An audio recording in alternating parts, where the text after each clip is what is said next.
I get to meet a lot of interesting people in my job. I speak to a lot of interesting people. Uh, yeah, footballers, boxers, criminals. Yeah, lots of really interesting people. That I before I got into books, that I would probably in my spare time as a hobby would research, would would pay to read about, would watch documentaries about, and no, none more so than the guy I'm about to speak to. Um, Absolute legend of a guy. I've met him. I've met him a couple of times, but I've never really spoke to him at length. Martin O'Neill, absolute god to millions of Celtic fans.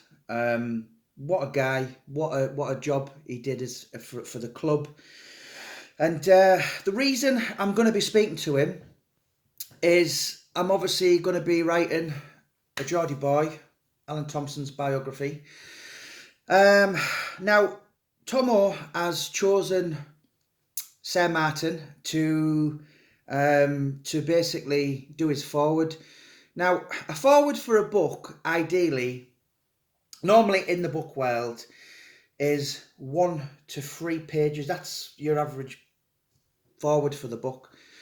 But I've told Tomo, I said, listen, what Martin wants to speak about, I'm just literally giving him a free rein. Because how they first met, obviously he signed him for Celtic.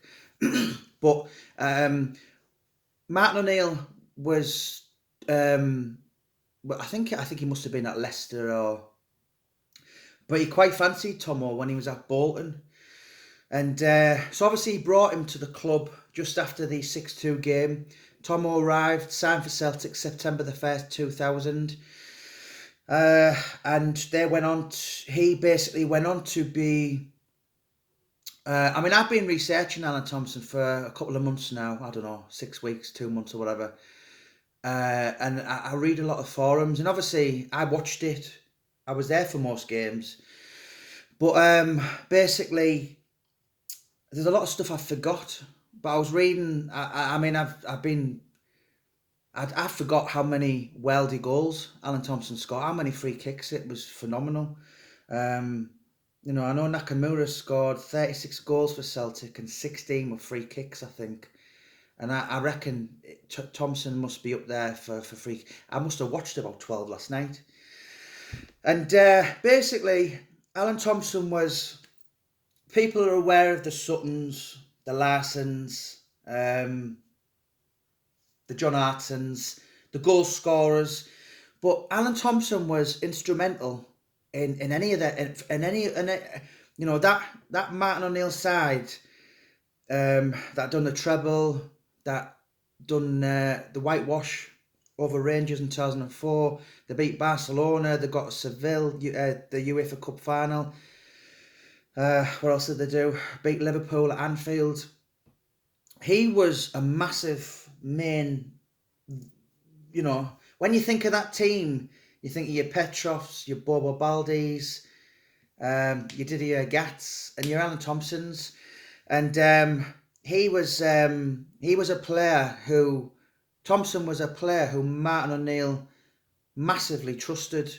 Although that probably come back on Martin O'Neill, and I can't wait till I'm going to be asking him these questions, because obviously people are aware Thompson was sent off 3 times at Ibrox, twice of them under Martin O'Neill, once under Gordon Strachan.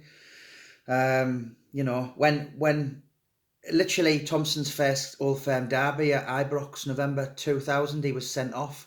Martin called him a coward. He said he bottled it. So I want to listen, I'm sure there's going to be a lot of good things that Martin will be saying about him.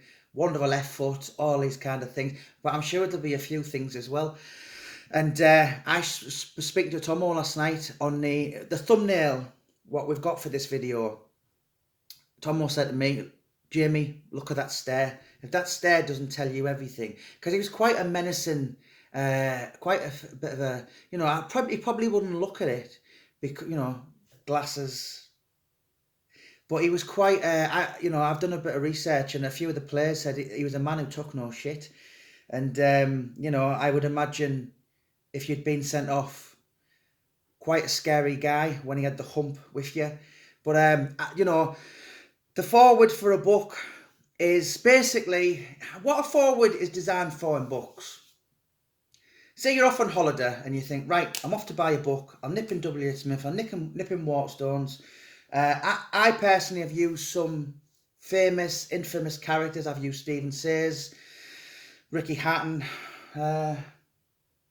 Charles Bronson, Donald McIntyre.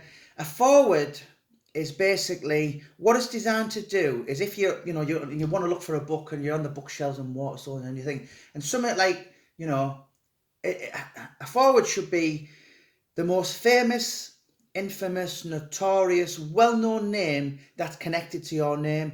Obviously Martin O'Neill, as soon as he said it, I said, listen, that's it, forget the rest. But obviously, regarding a really powerful statement for a book, Tomo could have had somebody like Alan Shearer, Henrik Larsson, I'm trying to think of Paul Gascoigne. That there's obviously a few people. Noel Gallagher knows who AlanThompson is. They sat with each other. He walked in a room and said, "Alan, is it okay if I sit with you?" And AlanThompson's like, "How does he know me?" Do you know what I mean? So it's like, yeah, he would have had his choice, but I'm happy as a Celtic fan because I get to talk to Martin O'Neill. But for the main reason, I take my Celtic hat off for a minute, and as an author, and obviously as a businessman, I want this to. Well, it is going to sell. It's going to be massive, but there's nobody else better than Martin O'Neill. Obviously, because they were very close, and they had a relationship for 5 years. So that's, so I'm really, really interested. I can't wait to speak to him, but also I can't wait to listen to some of the stories. It's just going to be really, really exciting for me to do this book. It's my 20th book, and I'm really, really excited to do the Littlefield ones, the Paul Sykes ones, because I would have done them. They were just purely out of interest, and anyone who knows me knows I'm like the biggest Celtic fan in the world.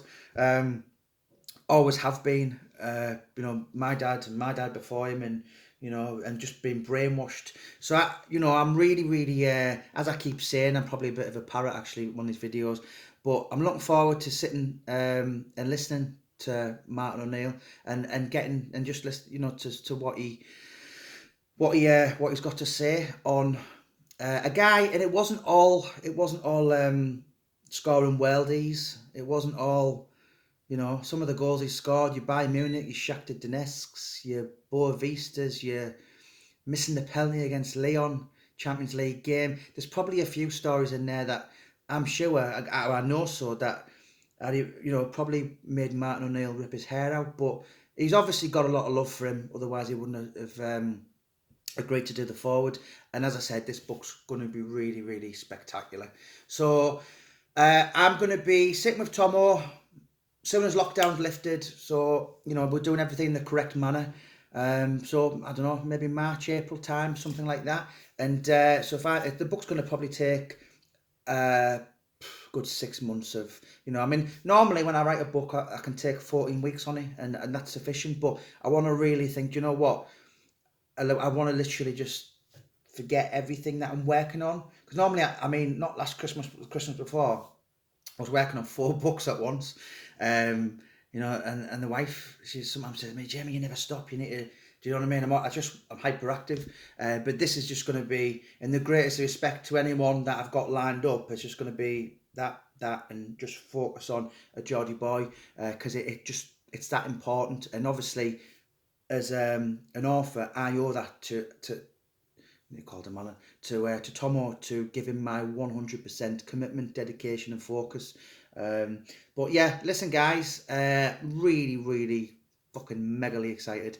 Speak to Martin O'Neill, for God's sake. pinching myself. But when I'm talking, I have to act cool. And he reads a lot of true crime, actually.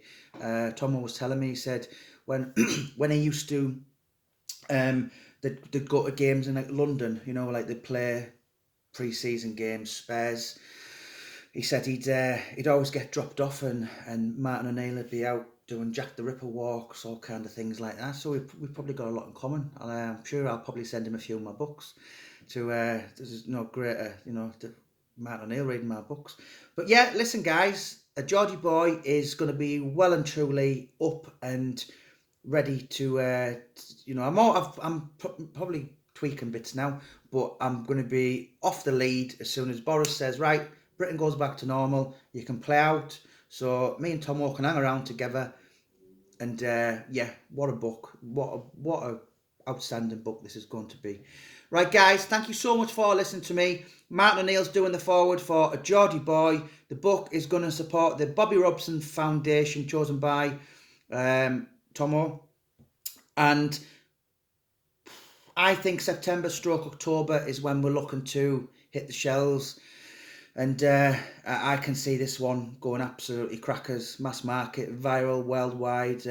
Because there's so many stories that, I mean, I've sat with him last couple of days and, spoke to him last couple of days over the phone and just listened to some of the stories. And he's been very, very open. There was one or two stories the other day I was speaking about, and he said, you know what, I'm not going to tell you yet. He said, I'll put that in. I'll tell you the reason behind that. And I was like, really?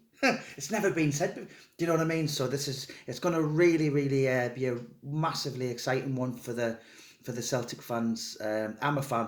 Do you know what I mean? So if I wasn't writing this book, and my children's lives, I would be like going out to buy it straight away, because what an immense player he was. And it was, he come to the club when I was 20, left when I was 26, 27.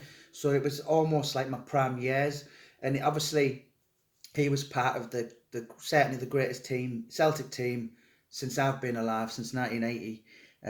So the stories I imagine he's going to have and reveal for the very first time is going to be absolutely sublime. Going to be absolute soft porn. So right, guys, Martin O'Neill is going to be doing the foreword, and this one is going to be special.